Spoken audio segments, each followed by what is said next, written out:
On la voit sur les pare-brises depuis quelque temps déjà, la vignette critère avec son chiffre qui indique le niveau de pollution des voitures. Le gouvernement l'a décidé, 7 nouvelles agglomérations vont devoir interdire la circulation aux véhicules qui sont classés 3, 4 ou 5. Oui, cela vous concerne si vous habitez à Rouen, à Toulouse, Toulon, Marseille, Nice, Montpellier ou Strasbourg, des villes qui dépassent en ce moment les seuils de pollution. Elles vont devoir mettre en place des zones à faible émission comme le font déjà Lyon et Paris.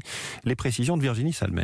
C'est le minimum du minimum que le gouvernement pouvait faire, estime Olivier Blond, directeur de l'association Respire. Après 2 condamnations de la France pour dépassement des seuils de pollution dans plusieurs villes, il existe déjà 4 grandes villes avec des zones à faibles émissions en France, dont Paris, mais sont-elles efficaces ? Ça fonctionne un petit peu, c'est pas la panacée, ça réduit selon les cas de quelques pourcents les concentrations de particules ou de dioxyde d'azote. Ça peut aller de 0 à 15%. C'est le signe que le gouvernement, encore une fois, se défausse de ses responsabilités sur la question de la pollution de l'air, parce que en substance, qu'est-ce que ça dit ? Ça veut dire, allez-y, les villes et les métropoles, faites le sale boulot, interdisez aux automobilistes de se déplacer et c'est vous qui allez gérer les mécontentements. Pour que les zones à faibles émissions soient plus efficaces, il faudrait qu'elles touchent davantage de véhicules. Pour l'instant, ce sont seulement les critères 5 et 4 à certaines heures. D'ailleurs, selon Airparif, ces zones seules ne suffiront pas à revenir sous les seuils de pollution définis par l'OMS. Il faudra aussi s'attaquer au chauffage des maisons et des immeubles.